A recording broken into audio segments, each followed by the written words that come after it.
If betrayal had a temperature, it would be scalding, like the coffee that spilled across my lap that morning. It began like any ordinary Tuesday.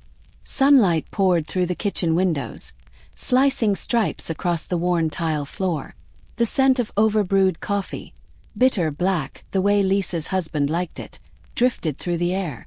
I sat at the table, wrapped in my old knit cardigan, nursing my mug like a fragile ember of peace.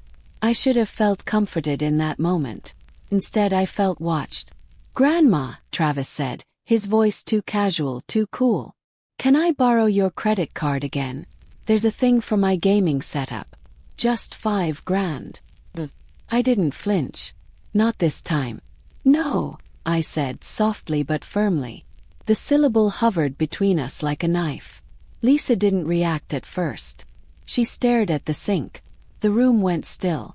Then, like lightning without thunder, her hand moved. Not to strike me, no. She wouldn't risk bruising me, not visibly. Instead, she tilted the mug in my hands. The coffee sloshed over the rim, straight into my lap. Gasp. The heat bit into my thighs. The ceramic slipped from my hands and shattered on the floor. I stood, trembling, soaked in hot liquid, eyes wide in disbelief. Lisa folded her arms. She didn't shout. She didn't apologize. She just said, "If you're going to be selfish, then maybe it's time you leave. We're not running a charity, Mom." Charity. The word struck deeper than the burn. Hollowed me out. I looked at her. My daughter, the child I had once nursed through fevers and heartaches, now standing before me like an administrator enforcing eviction. Behind her, Travis was unfazed, bored even, still waiting for the magic digits to fall into his entitled lap. $5,000. For a child to buy gadgets. "You've got money," Lisa snapped when I repeated the number aloud.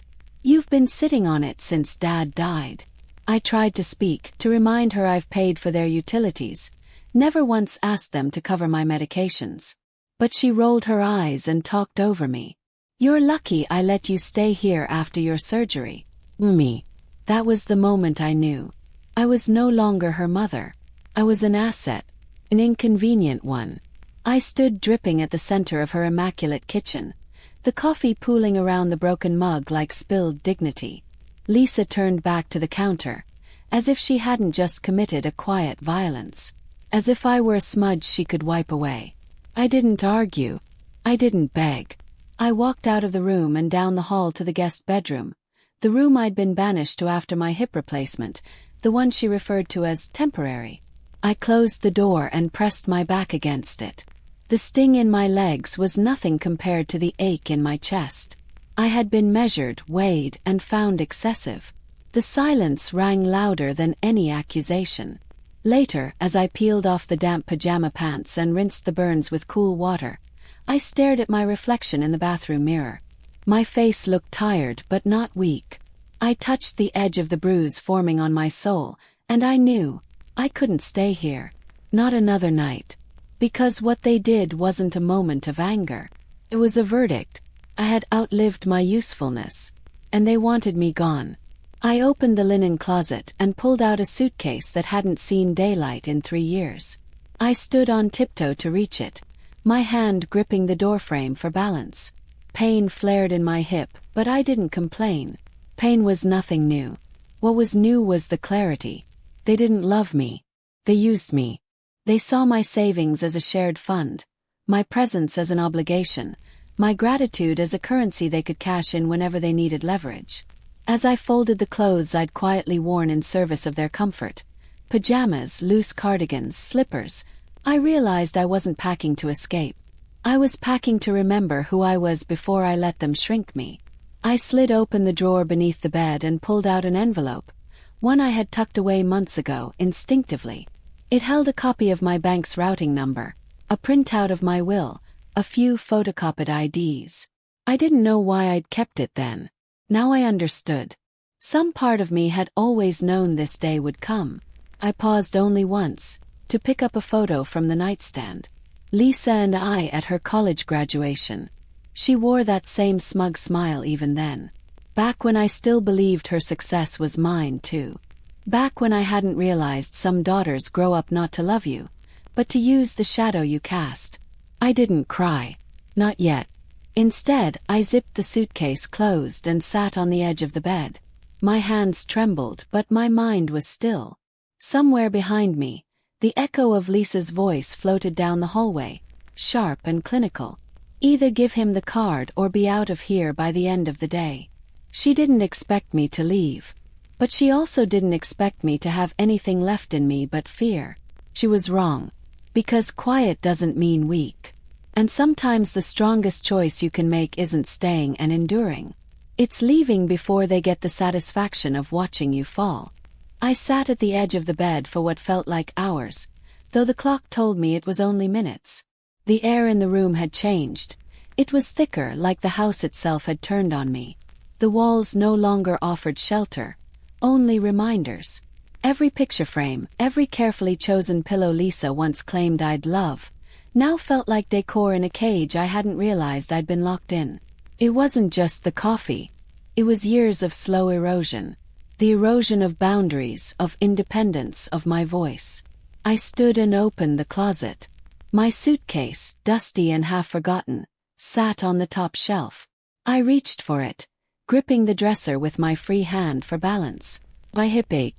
Not the sharp post-surgery kind, but the dull pull of exhaustion, the kind that settled deep in the bones of women who gave too much and asked for too little. Pulling it down, I caught sight of the small drawer beside my bed. I opened it slowly. Inside was the envelope I'd tucked away months ago, just in case.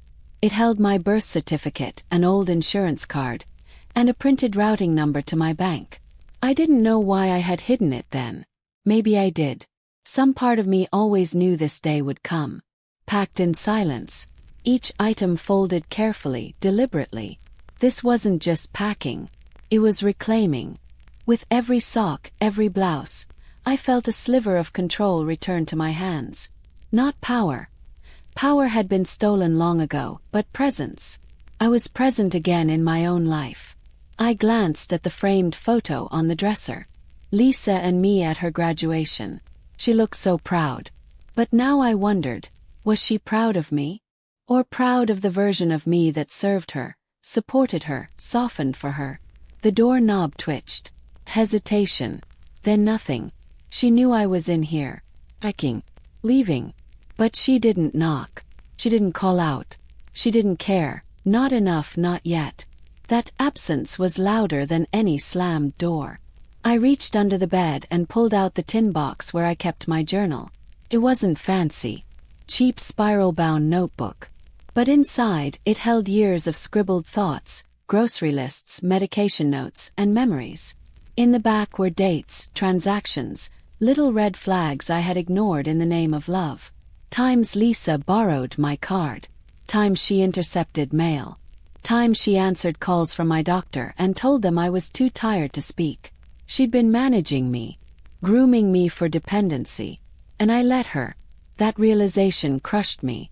Not just the betrayal but the part one played in it. I had given her the tools. Trust, access, silence. I zipped the suitcase and sat again on the bed, catching my breath. The television droned softly in the living room. Some home renovation show Lisa always watched. She used to say I wouldn't understand them. Too fast-paced for you, Mom. Maybe they were. But not anymore. Now I understood everything. I picked up my phone and scrolled to the name I hadn't dialed in months. Gerald M. A retired attorney. Neighbor. A man whose kindness had once made me feel seen. We'd shared tea on his porch, talked politics and jazz. Then my surgery came, and Lisa insisted I rest instead of socializing. Hit call. Ruth. He answered on the second ring. Everything all right? No, I said, my voice steady. But it will be. Silence. Then, what do you need? Can you pick me up? I need somewhere else. There was no hesitation. I'll be there in 20. I hung up and stared at the floor. The broken pieces of the coffee mug were still in the kitchen. I knew Lisa hadn't cleaned them. She was waiting for me to do it or step on them. But I wouldn't give her that satisfaction. I lifted my suitcase, grabbed my coat, and walked out. The house was quiet. Travis had vanished into his room. Lisa sat on the couch, legs crossed, flipping through her phone like nothing had happened. Her eyes flicked up when she saw me. "Where are you going?" I didn't stop walking. "Somewhere that isn't here." She stood, one hand on her hip. "You're being dramatic." Paused at the door. "No, Lisa. I'm being awake." And with that, I stepped into the cool afternoon air, suitcase in hand, pain in my legs and freedom in my chest. Gerald's car pulled into the driveway just as I reached the curb. He stepped out and opened the passenger door with a gentleness I hadn't felt in months. "You ready?" he asked. He nodded. As the car pulled away, I didn't look back. I didn't need to. The past knew where it belonged. Behind me. Gerald didn't ask questions. Not at first. He simply drove, hands steady on the wheel, letting the silence unfold between us like a warm blanket instead of an interrogation. The kind of silence only someone kind can offer. The kind that says, "You don't owe me your story, but if you need to tell it, I'm here." I stared out the window. Familiar streets turned into unfamiliar ones. Each turn peeled a layer off the weight in my chest. By the time we reached the edge of town, I wasn't sure if I was relieved or just empty. "I made some calls this morning," Gerald said, eyes still on the road. "There's a place you mentioned once. Golden Pines." I nodded slowly. Golden Pines. Quiet senior community. Not a nursing home. No one hovering or monitoring your bedtime, but a place where older women still wore lipstick for dinner and sat by koi ponds to read. I remembered it vividly from a brochure I once picked up at the pharmacy. Lisa had laughed when she saw it. "You're not a movie star, Mom," she said, brushing it off. "That's for people with real money." But the truth was, I hadn't stopped thinking about it. Gerald continued. "They have an opening. Just a studio, but it's yours if you want it. Month to month. No pressure." I looked at him. Really looked. His weathered face, the hint of a smile at the corners of his mouth, the glint of defiance that said he wasn't just offering a room. He was offering a beginning. "I don't know if I can afford it," I murmured.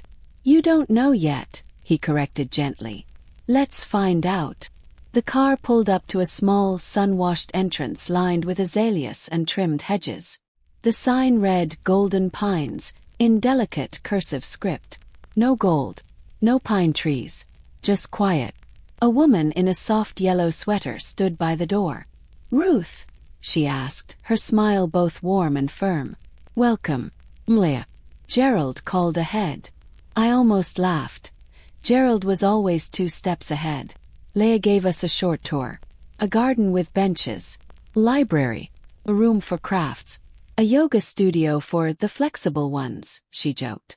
And then we reached the koi pond. Stop. The water shimmered in the sunlight. The fish moved slowly, dreamily, unbothered by time.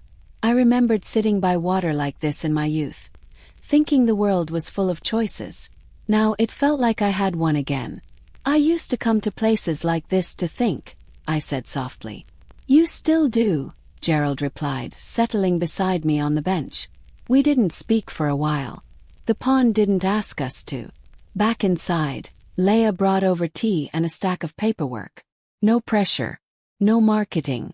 Just facts and permission. "Here's the monthly breakdown," she said. "You can take it home and look it over." I didn't have a home, but I had a pen. I skimmed the numbers. Not impossible. Not if I got access to my accounts again. Not if I untangled the mess Lisa had made under the guise of help. My hands trembled as I signed the visitor's registry. Something about writing my name, Ruth Langley, in my own script, in my own time, on my own terms, made me sit up straighter. After tea, Gerald drove us back to his house. We didn't return to Lisa's. That house wasn't mine anymore. At his kitchen table, he pulled out a manila folder. "We'll need copies of your IDs, anything with your name, your bank, the deed, utility records. We'll start with the basics." I reached into my bag and placed the envelope I had packed earlier on the table. Birth certificate, insurance cards, bank routing details. He scanned each one slowly, nodding. You kept all this. Didn't know why. Until today. Smart woman, he said, adjusting his glasses. We spent hours reviewing old bank statements I'd managed to print months ago before Lisa turned everything paperless. Gerald marked transactions with red ink, highlighting purchases I never made. Gaming accessories, luxury hair treatments, streaming services I didn't even know existed. This is good, he muttered, flipping pages. This is really good. By nightfall we had a small file, a modest one, but it was something. Evidence. Proof. The beginning of truth on paper. I don't want to ruin her life, I said, my voice quiet. You're not, Gerald replied. You're saving yours. That sentence sat in the room like a candle flickering in the dark. I hadn't ruined Lisa's life. I had let her ruin parts of mine. And now I was undoing the damage. I slept that night in Gerald's guest room. It smelled faintly of lemon balm and old books. As I lay down, I didn't feel comfortable. Not yet, but I felt safe.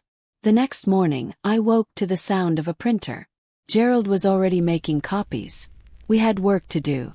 There's a distinct sound paper makes when you hold your life between its pages, the kind of whisper that reminds you your story isn't over, even if someone tried to write the ending for you. That's what I heard as I sat across from Gerald the next morning. The printer hummed in the corner, steady and unbothered, spitting out pieces of my truth.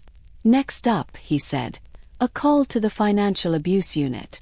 The phrase made my spine stiffen. I had been a nurse for most of my life. I had seen people bruised and battered, some by strangers, others by the ones they loved. But this was something else.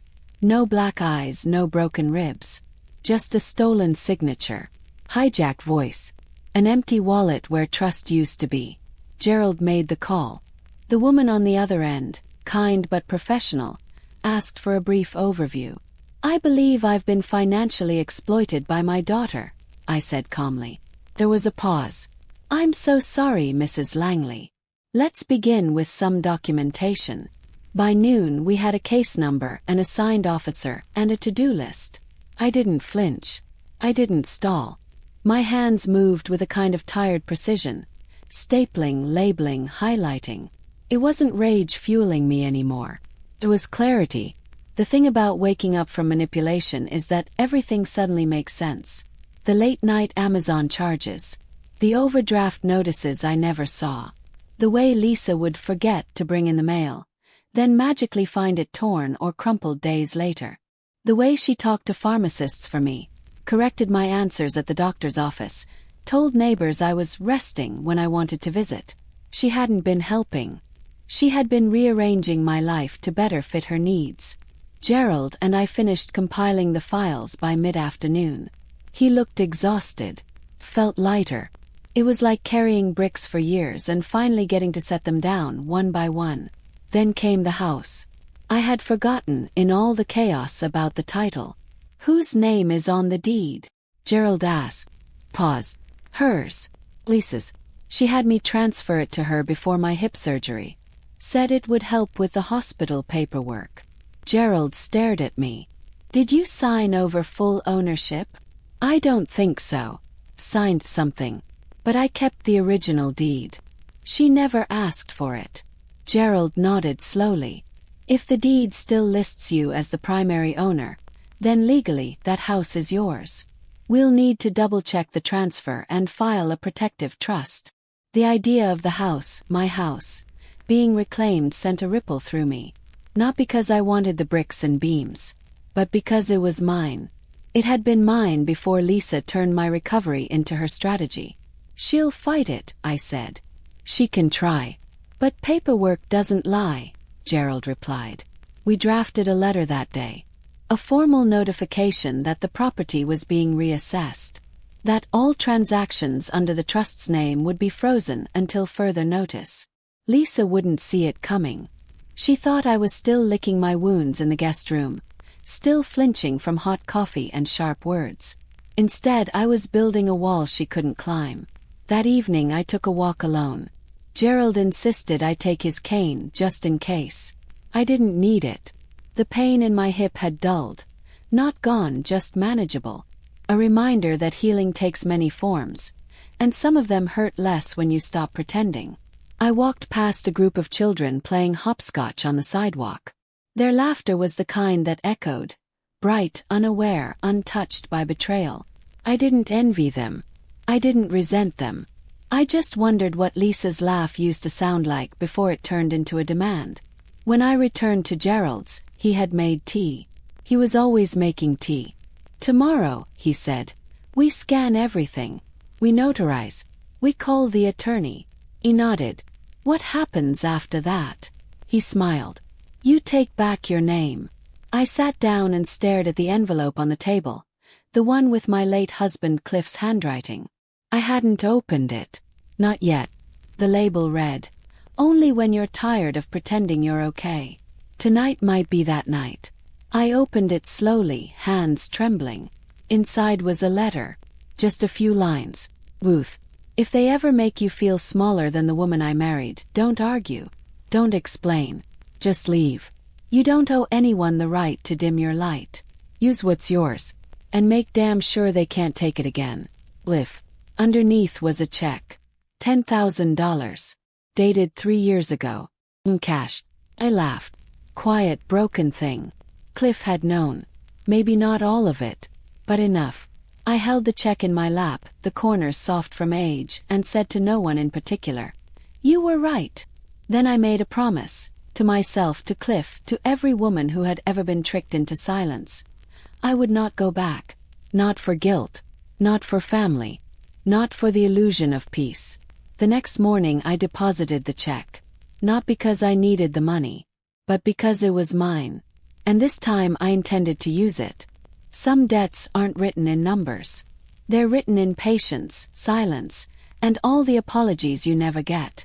And some payments, well, they don't come in the form of money, but in the shape of a locked door finally swinging open just for you. By noon the next day, Lisa knew something was wrong. She called once. I didn't answer. The second time, her name lit up my phone screen like a siren. I watched it ring out. Then a text. "Mom, what's going on? There's a real estate agent here. Something about an evaluation." I didn't reply. I was too busy reviewing trust documents with Gerald at his kitchen table. He'd made lemon bars. He always made lemon bars when the legal stuff got heavy. Maybe because the tartness cut through tension, or maybe because he knew they reminded me of Cliff's Sunday baking habit. Lisa texted again, this time with more venom. "You're not serious. This is ridiculous. We live here." The word "we" rang hollow. She had never asked if I felt like I lived there too. I was just the extra chair at the table, the quiet hum in the background, the convenient ATM that said yes too often. Gerald looked up from the paperwork. "You ready for the next step?" He nodded. The next step was filing a formal reassignment of property, placing the house into an irrevocable living trust under my name, with clauses that prevented unauthorized sale, rental, or financial use by any third party. Gerald smirked. "Lisa's going to throw a fit." "She already is," I said, handing him my signature. "But I'm done absorbing it." He slid the papers into a slim leather folder and leaned back. "You know, most people your age would have curled into themselves after what you went through." I met his gaze. Maybe that's what they were counting on. I didn't feel fragile anymore. I felt sharpened. Not cruel, just clear. That afternoon, I returned to Golden Pines with my own copy of the trust papers. The receptionist gave me a small nod, like she knew something had shifted. I sat in the sunroom and reread every page while sipping weak tea. Not because I didn't believe it, but because I needed to feel the truth in my hands again. I needed the weight of it. Lisa called again. Voicemail this time. "Mom, seriously. What are you doing? Travis needs that room. His gaming setup doesn't fit anywhere else." I laughed. Not because it was funny, but because it was so predictably absurd. A gaming setup. That was what my life had been traded for. I blocked her number. The next morning, Gerald dropped by with a new contact, a financial abuse specialist who had agreed to take on my case pro bono. She was brisk, focused, and didn't talk to me like I was a confused old lady. She reviewed the transactions I'd documented and nodded slowly. "This is more than negligence. This is willful exploitation," she said. "Do I press charges?" "Yes. You don't have to decide that yet. But we'll begin with a freeze on all joint accounts and an immediate alert to your banks." By noon, the locks had clicked shut. Lisa didn't know yet, but soon she would. I could imagine her at the ATM, confusion giving way to rage. The card declined, the statement locked, her name no longer attached to anything of mine. And I didn't flinch at the thought. That evening I received a single email from her. No subject line. Just one sentence. "I can't believe you're doing this." I stared at it for a long time, then hit delete. She couldn't believe I was doing this. But she was never supposed to see it coming. She was supposed to believe I was too tired, too grateful, too broken to fight back. But I had spent my life helping people find breath after trauma. I had been the steady hands in an ER, the calm voice in a crisis. I had seen lives break and rebuild. This wasn't new to me. This was just the first time the patient was me. Later that week, I stood in the middle of the koi pond garden again. The water shimmered like truth. Peaceful, unmoving, but with depth you couldn't ignore. Gerald joined me, holding 2 lemonades. "She's going to come here," he said. "Let her," I replied. He didn't argue. He just handed me the glass and sat beside me. The sky above us was a slow, bruised pink, the kind of color that only comes when a storm has passed and the sun dares to peek through again. "I'm not afraid of her anymore," I whispered. Gerald nodded. "Then she's already lost. Because that's the truth, isn't it? The moment they no longer own your fear, they own nothing at all." I sat quietly, lemonade in one hand, the other resting on the bench, and let the wind pass through my hair. It didn't feel like a warning anymore. Felt like a blessing. I had built something unshakable. Not out of spite, but out of survival. Not for revenge, but for restoration. And the best part, I hadn't raised my voice once. Sometimes the softest weapon is a locked door. No slam, no bang, just the absence of entry. The morning Lisa arrived at Golden Pines, I was sitting in the community library, my favorite spot by the window. The koi pond glistened in the distance, the early light slipping through the leaves like secrets finding their way into the open. The receptionist's voice came over the small desk phone. "There's a Lisa here to see you. Shall I bring her in?" I didn't hesitate. "No. But you can let her know I'm watching." She didn't question it. The staff here knew. They had seen this before. Children arriving only when they realized access had been revoked, not love. I walked silently to the sunroom just off the lobby, the one with the tinted windows. From there I could see Lisa pacing, her arms slicing the air in frustration. Her outfit was calculated. Tight jeans, crimson blouse, lipstick too sharp for morning. She looked like she'd dressed for war, not a visit. But this was no battlefield. Not anymore. This was sanctuary. I sat in the shadows, sipping chamomile tea. The bitterness suited me today. Lisa couldn't see me, and that was the point. For once, she was the one being observed. She pointed in my direction, aggressive and accusatory. I watched the receptionist speak calmly to her, unfazed. Lisa didn't like that. She leaned in, gesturing again, louder this time. Her hands moved like knives. Then security arrived. Not forceful, just firm. A woman in a navy blazer and kind eyes approached her. Spoke gently but decisively. Lisa flailed, refused, stomped. I didn't flinch. That was the power she never expected me to take back. Not the power to yell, but the power to ignore. After 10 minutes, she gave up. Her heels clicked angrily against the floor. She stormed out, her presence vanishing behind the slow, elegant swing of the glass doors. It didn't feel like a victory. Felt like relief. Later I told Gerald. He brought fresh muffins and raised an eyebrow when I explained. "She came all this way just to be denied at the threshold," I said. He smiled. "She expected the old you." I looked out toward the koi pond, the one who mistook silence for peace. We walked out to the bench beneath the willow tree. I carried a tray with 2 lemonades the staff had left for us. We sat without speaking, the kind of quiet that feels earned. The koi glided beneath the water like nothing had happened, because in a way, nothing had. Not anymore. I wasn't hurt. I wasn't shaken. I was simply still.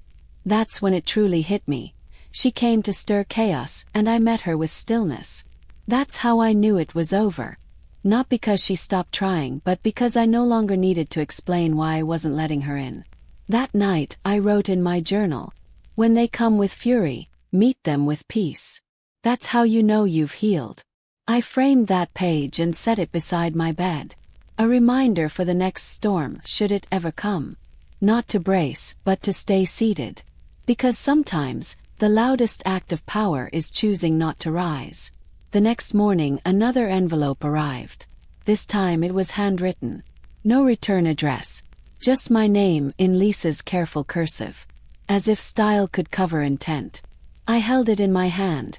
Felt the familiar weight of manipulation wrapped in stationery. Marjorie spotted me at the mailbox. "From her?" she asked. I nodded. "You want me to open it?" "No," I said. "I don't need anyone else to see this lie." I carried it upstairs, laid it on Cliff's old writing desk. I waited until the sun touched the far wall, the way it always did when we used to sit together filing taxes, writing letters, making life make sense. Then I opened it. It started the same way all her apologies did. "Mom, things got out of hand. I never meant to make you feel pushed aside. It all happened so fast." And then came the ask. "We're having a hard time now. Travis didn't get the car loan. We could use a little help." There it was. Wrapped in guilt, served with a side of regret, came the real message. I need something. Always a need. Never just love. Read on. It ended with, "Maybe we can talk. We all miss you." That's when I noticed the envelope wasn't empty. I reached in and pulled out a personal check. Drawn from a joint account I never authorized her to open. $3,500. Memo line. Car repairs. I hadn't written it. My signature was there, but it wasn't mine. I stared at the forged check, folded it once, then again, until it disappeared into my palm like every false promise she'd ever made.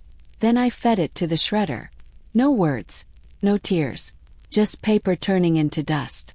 Later that evening, Gerald stopped by with lemon cake and his quiet steadiness. He noticed the empty envelope on the desk. "She tried again?" he asked. I handed him the half-shredded letter. "She still thinks I'm a mark," I said. "Not anymore." Reportee. We didn't speak about it again. That night I didn't journal. I didn't need to. Because the line had already written itself in my heart. "I don't care what you meant.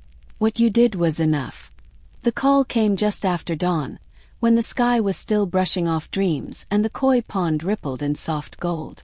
I was on the garden bench with my tea cooling beside me. Gerald's name lit up my phone. I answered without greeting. By then, we both knew that when the phone rang that early, it wasn't small talk. "It happened," he said. My spine straightened. "What?" "She forged another check. The trust flagged it." I didn't blink. "How much this time?" 2,000 even. Same old joint account. But this time she got sloppy. There's a voicemail recording to the bank and emails from her IP. He paused, letting the weight settle. Then he added, "The financial abuse specialist has filed a report with the Elder Protection Unit. They're investigating her now." No heat flushed my cheeks. No anxiety fluttered in my gut. Just stillness. The kind that comes not from shock, but from confirmation. She hadn't changed. She had just gotten bolder. And now the law knew it too. That afternoon, 2 plainclothes officers arrived at Golden Pines. They came respectfully, no urgency in their steps, no pity in their tone. Just clarity. They asked if I'd be willing to share documents. Records, dates, notes. I didn't hesitate. I'd prepared for this. I handed over my folders. Labeled, highlighted, cross-referenced with bank statements and journal entries. They took notes carefully, one speaking, the other quietly scanning through my pages. The younger officer, maybe in his 30s, looked up halfway through. "You're not the first, Mrs. Langley," he said. "But you're one of the few who caught it in time." I almost corrected him. It wasn't in time. It was just not too late. They left with a firm handshake and a promise to follow up. I watched them walk away through the lobby windows, and it struck me. I had done this. I had chosen not to disappear. That evening, I sat with Gerald on the patio under the growing hush of twilight. We didn't speak much. We didn't need to. He poured us each a glass of wine, the good kind from the bottle he kept for rare moments. This counted. He raised his glass. To seeing clearly. I lifted mine. To locking the door before they take the whole house. We clinked gently. No toast too loud, no moment too proud. Just two people who knew the cost of silence. Later that night, after Gerald had gone and the koi pond had gone still, I opened the drawer of my nightstand. I pulled out the envelope Cliff had left me the year before he died. I never opened it. It was marked in his handwriting. "Only when you're tired of pretending you're okay." I sat cross-legged on the bed, the envelope in my lap, heart suddenly unsure. Then I peeled it open. Inside was a short letter, just a few lines. "Ruth, if they ever make you feel smaller than the woman I married, don't argue. Don't explain. Just leave. You don't owe anyone the right to dim your light. Use what's yours. And make damn sure they can't take it again." Underneath was a check. Cashed. $10,000. I laughed. A soft, aching kind of laugh that opened up old spaces in my chest. Cliff had known. Somehow, all those years ago, he had seen the world might one day turn on me. That love could twist. That even family could take. And he had prepared me. Quietly, lovingly, without pride. I stared at that check for a long time, then stood and called Gerald. "You busy?" "Yes." "For you." "Never." "Then let's sell a house," I said. "And open a trust they can't touch." He paused, not with surprise but with respect. "You ready for the fallout?" I looked around my room, the tidy bookshelves, the framed photo of Cliff and me at the lake, my tea mug with a small chip in the handle. "Yes," I said. "Because this time I'm not reacting. I'm reclaiming." The next morning we filed the trust documents. The title of the house, the one Lisa was still living in, still managing, still claiming, was transferred into the Ruth Langley Irrevocable Living Trust. Ironclad. Unshakable. Not because I was afraid she'd sue, but because I wanted proof. Not just that it was mine but that I had taken it back. And we weren't done. With the financial abuse specialist guiding me, we submitted a full request to freeze any transactions linked to the old joint accounts. 6 months of charges would be scrutinized. Everything flagged. "Do you have backup?" the specialist asked. "I have 12 pages, I said, sliding over my journal. She flipped through it. Her brow arched higher with each entry. "You weren't just being used," she murmured. "You were being harvested." I didn't flinch. He knew. And now, finally, so did someone who could do something about it. Back at Golden Pines, I walked slower. Not from weakness, but from the weight finally sliding off my shoulders. I had evidence, had my name, and I had no one left to impress. Not even Lisa. Later that night, as I closed the blinds and lit my lavender candle, I sat with that thought. She may have thought she was managing my life. But I was documenting hers. Some wars aren't fought with fists or shouting. Some are fought with documents, trust deeds, and a name you refuse to hand over. 2 days after we filed everything, Gerald met me again at Golden Pines. He brought a small bouquet of lavender from his garden, a folder, and that unwavering steadiness that had become my anchor. Inside the folder, copies of my updated trust documents, a full list of protected financial accounts, and the initial report confirming that Lisa was officially under investigation for financial misconduct and elder fraud. I didn't tremble when I read it. I didn't gloat either. What I felt was colder, quieter, like snow falling over the last ashes of a long-burning fire. "I imagine she's noticed something by now," Gerald said. "She has," I replied. That morning, a voicemail had landed on my phone. I hadn't answered her call. I didn't need to. Her voice had the brittle edge of panic, coated in syrup. "Mom, I don't know what's happening. There's a realtor calling me about the house. The bank says there's a freeze. Are you okay? Please call me." I had listened only once. That was enough. The realtor was real. Carla. Calm, competent, and utterly unimpressed by Lisa's hysterics. She came by the house again, Carla had told me, her voice level. Demanded to know what was happening. I simply reminded her that she was no longer the owner of record. He got very loud. I remained professional. The power in that was deliciously quiet. I didn't have to show up. I didn't have to explain. I had done what so many women like me are told they never will. I moved on without the scream. Gerald and I sat under the pergola outside the tea room. Hydrangeas swayed softly in the breeze. "She'll come here," I said. He nodded. "Let her. It's a public place. Security's tight." And he was right. It happened the very next day. I was in the sunroom, reading an article Gerald had printed for me on elder financial protection. Beside me, my tea had already gone cold. Then the front desk called. "There's a Lisa here to see you," the receptionist said gently. My fingers tightened on the armrest. "Would you like us to bring her in?" "No," I said.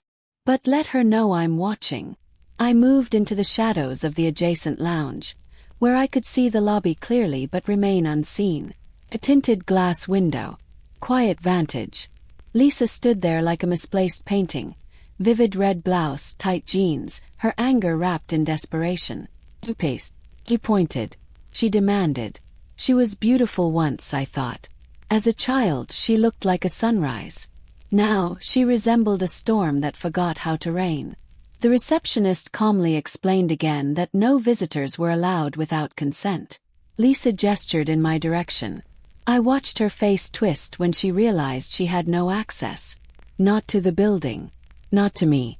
The security guard appeared. Not a bouncer, just a boundary. Lisa's voice rose. I couldn't hear the words, but I knew their shapes. Rage, confusion, and the fear of losing control. Travis stood behind her. Hoodie up, hands deep in his pockets, head down. He looked like he was shrinking. Our eyes met briefly through the glass. There was no guilt, just panic. He wasn't there to apologize.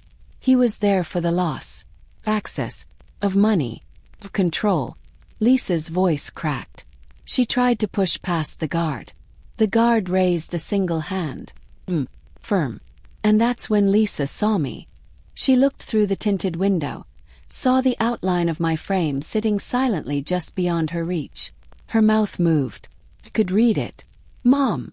But I didn't move. I didn't nod. I didn't wave. I sat there, a statue in stillness. Not hiding. Choosing. The kind of strength abusers never expect. The strength to ignore them entirely. Eventually, the security guard walked her out. She didn't go quietly, but she went. When the glass doors closed behind her, they did so with the elegance of punctuation. Back in the lounge, I exhaled. Peace, it turned out, didn't always come from being understood. Sometimes it came from being untouched. Later that day, Gerald arrived with lemon scones and a quiet smile. I told him everything. "She'll try again," he said. "I know," I replied. "But I won't." That night, I wrote one sentence in my journal. "When they come with fury, stay with peace." I tore the page out and framed it on my nightstand. Reminder. Because when Lisa tried to come crashing through my boundaries again, she'd find nothing but her own reflection in the glass. I wasn't the mirror anymore. I was the lock. The envelope arrived 2 days later. Ivory, hand-addressed, familiar cursive just slanted enough to fake elegance. Lisa's handwriting. I found it in my Golden Pines mailbox early that morning. No return address. No surprise. I stared at it for a full minute. Not because I didn't know what was inside, but because I did.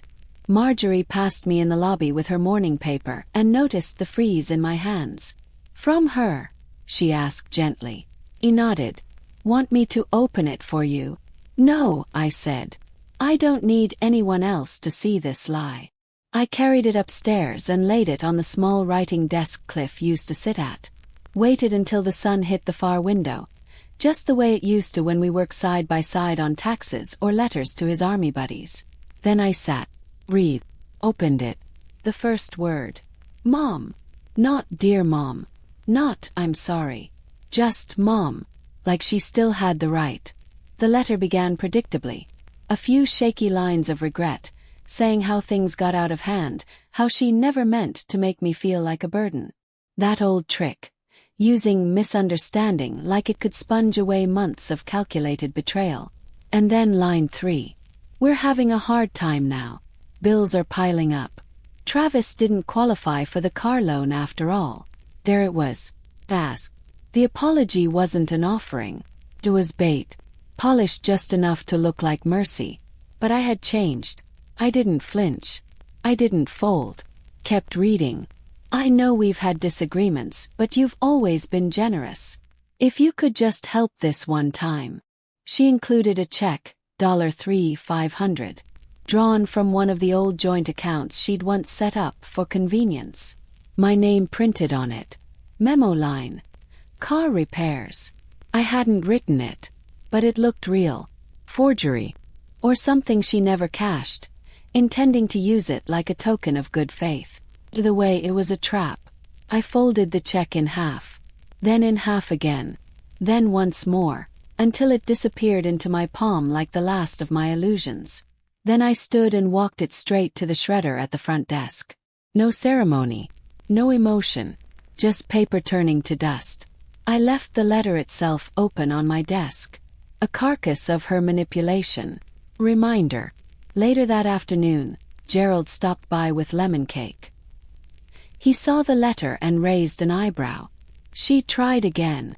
I handed him what was left. He read it silently, then handed it back. She still thinks you're a mark. Not anymore, I said. That night, I didn't write in my journal. I didn't need to. Because the sentence had already written itself. I don't care what you meant. What you did was enough. The call came the next morning just after dawn. I was already up, watching the koi pond shimmer through the fog. A cup of hot water steeped beside me. Gerald's voice was calm but taut. The trust flagged another forged check, he said. Same account, same signature. But you didn't write it. I know, I replied. She sent me one last week. There was a pause. Well, he said. Now the bank knows too. Lisa had tried again. Same signature. Same tactics. But this time, she had underestimated the net I'd woven. The bank had proof now. Withdrawals, timestamps, her IP address, even a voicemail she'd left for a representative asking about her mother's balance. She wasn't subtle. She was desperate. Gerald continued. The financial abuse specialist filed a report with the Elder Protection Unit. It's being reviewed by investigators as we speak. My chest didn't tighten. Rose. I hadn't just escaped. It set the trap. A few hours later, 2 plainclothes officers visited Golden Pines. They weren't there to scare me. They were there to believe me. Courteous, gentle. One asked questions while the other took notes. I handed over my documents. My journal. Everything. Highlighted. Neatly packaged in a folder with Lisa's name written on the inside tab like a file at the DMV. You're not the first, Mrs. Langley, one of them said. But you're one of the few who saw it early enough. I almost corrected him. It wasn't early. It was just early enough. By noon I received confirmation. Lisa was under investigation for financial misconduct, elder fraud, forgery. Travis's name was attached to at least one flagged transaction. I didn't cheer. I didn't sob. I sat on the garden bench, my hands folded in my lap, and watched the koi glide like secrets finally being told. Later, Marjorie brought warm banana bread and ginger tea. She didn't ask what had happened. She knew. Everyone at Golden Pines knew by now. Not because I'd told them, but because they'd seen the storm roll in, and seen me stay seated through it. Do you think she'll be arrested? she asked softly. I don't know, I said. And it's not up to me anymore. That was freedom, not vengeance, distance. Lisa had already lost the one thing she didn't realize was worth more than money. Access to my mind, to my name, to my life. She didn't just lose control. She lost the game. Because when you gamble on someone's silence, and they finally speak, that's the moment you realize you were never winning. Later that night, Gerald and I sat on the back patio beneath a wide navy sky. He poured us both a glass of wine, small, measured. The stars overhead twinkled like distant witnesses. She underestimated you every step of the way, he said. I underestimated me too, I replied. He raised his glass. To recalculating. We clinked our glasses gently, and I said something I hadn't dared say in years, but now felt truer than any confession.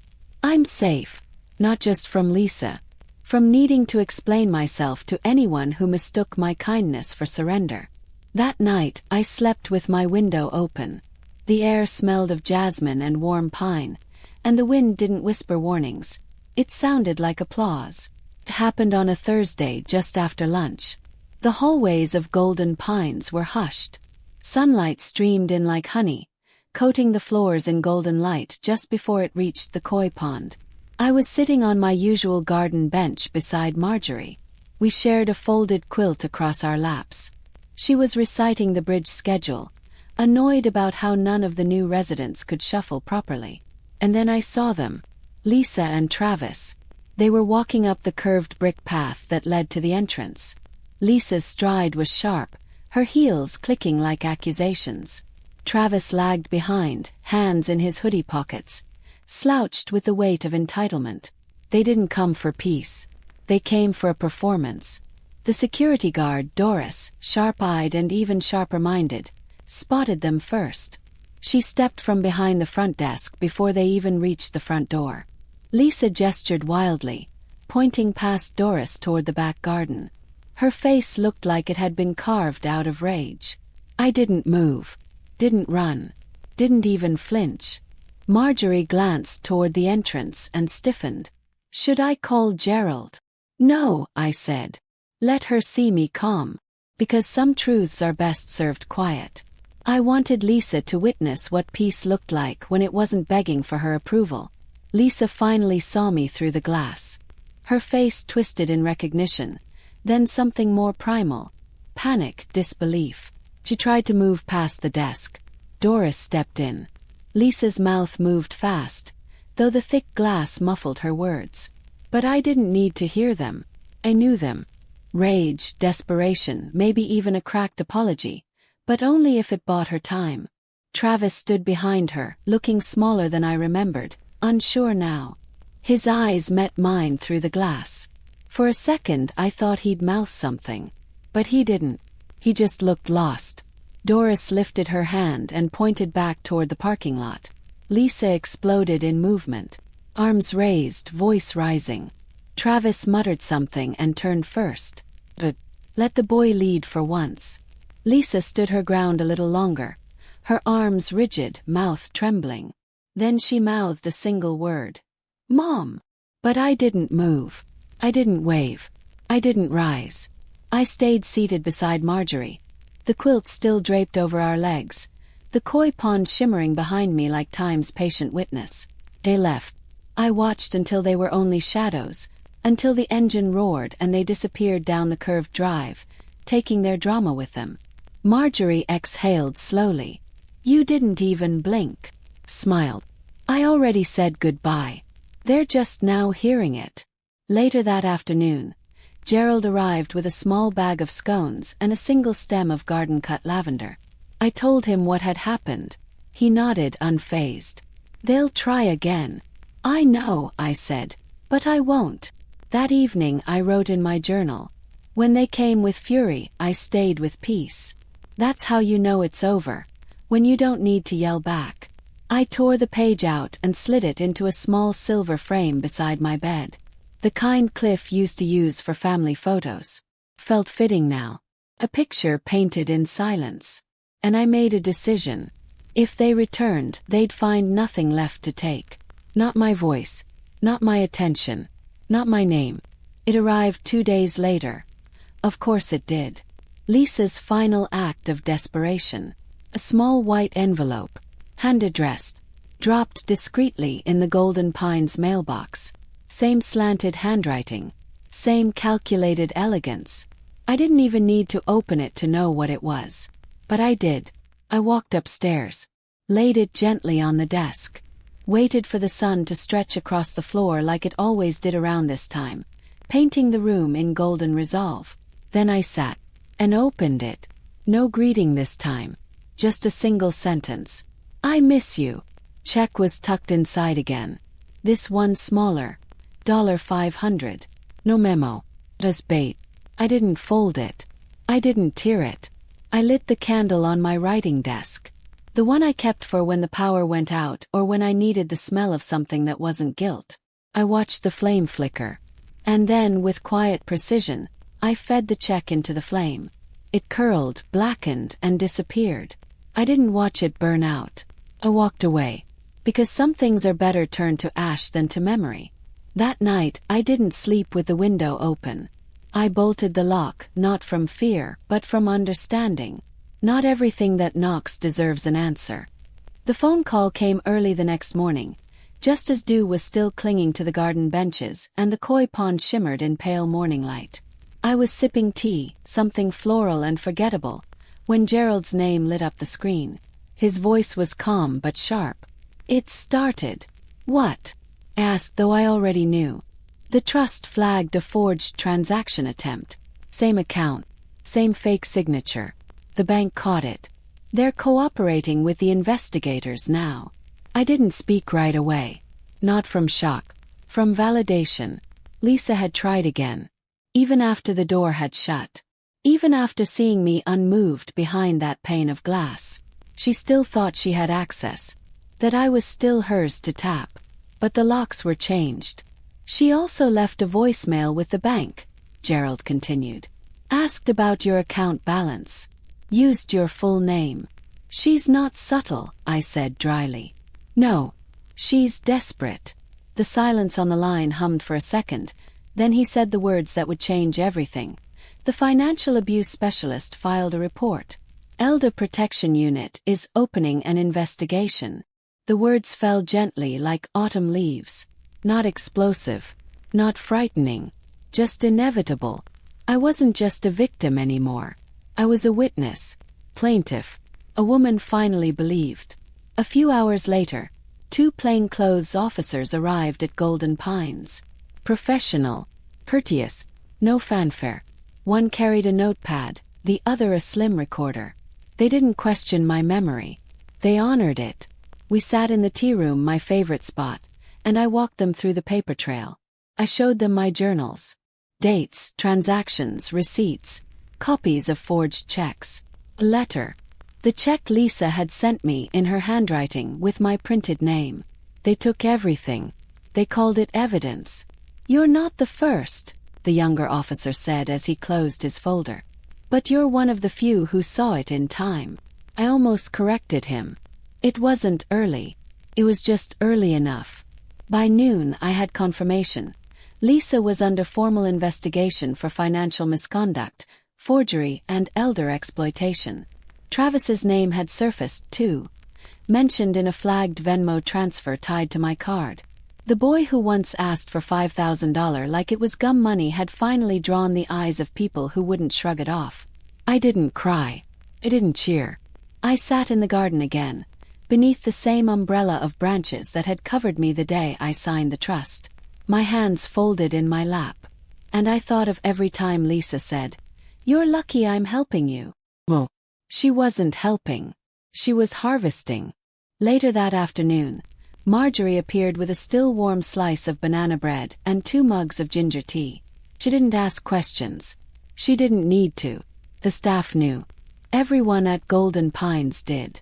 Because even though I hadn't told them, they had watched the storm come, and they'd seen me stay seated.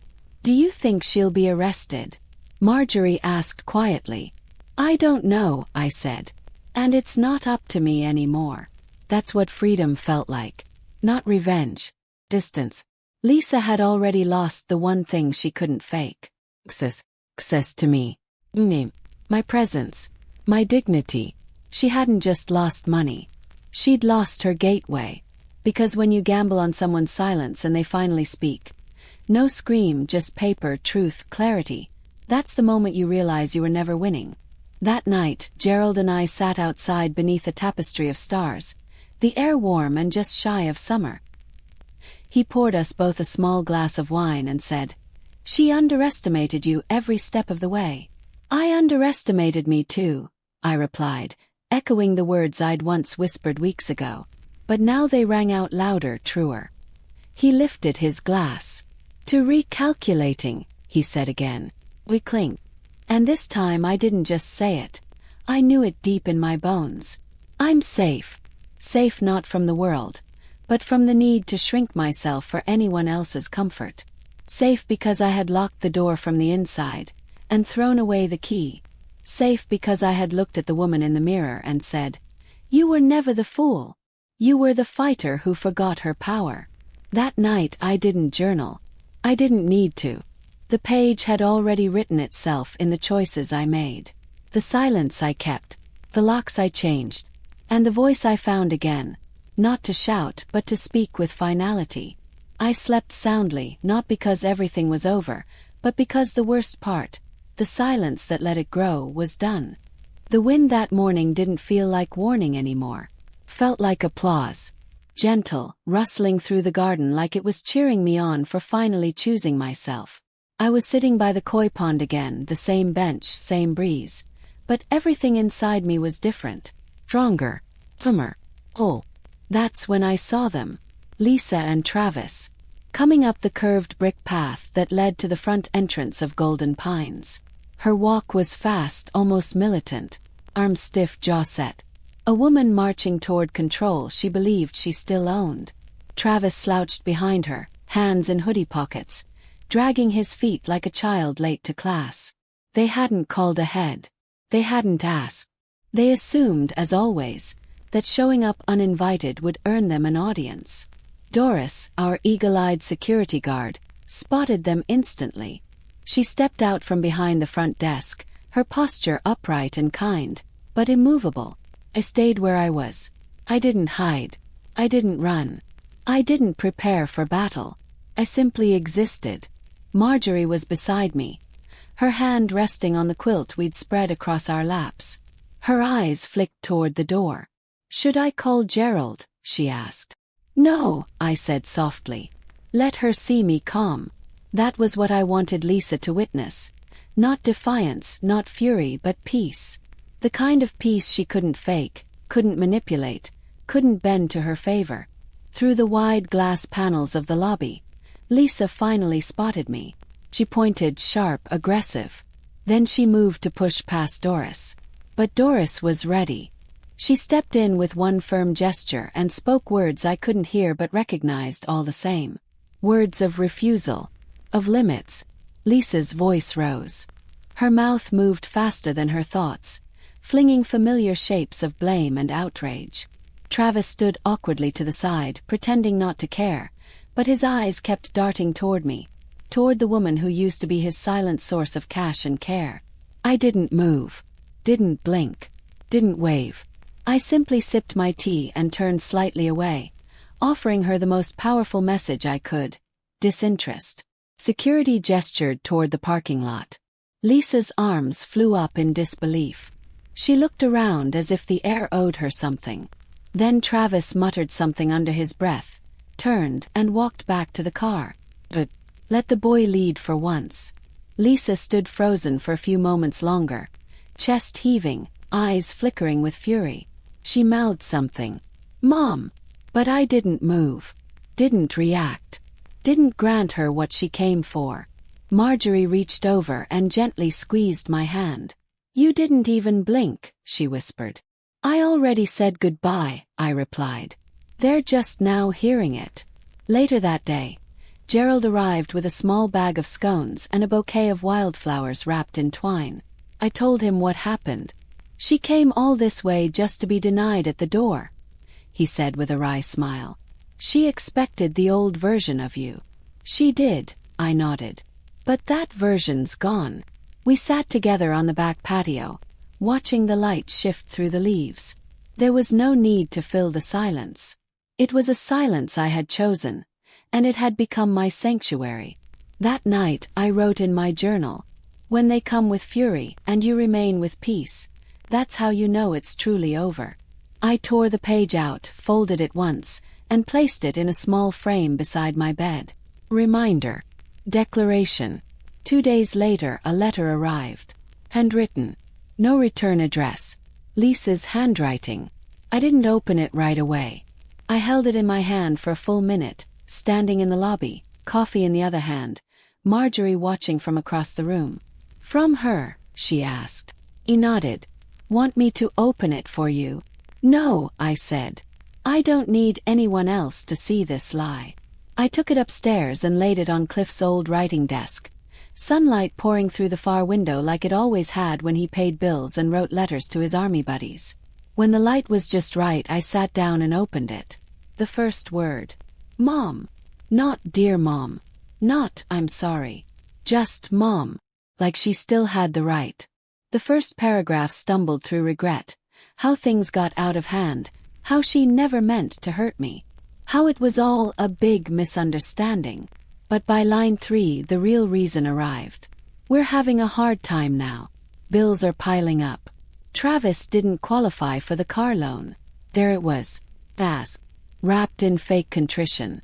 And tucked behind the letter, predictably, was a check. $3,500. From me. Drawn from a joint account she had opened for convenience. I hadn't written it. But there was my name, printed as neatly as if I had. She'd kept it. Or forged it.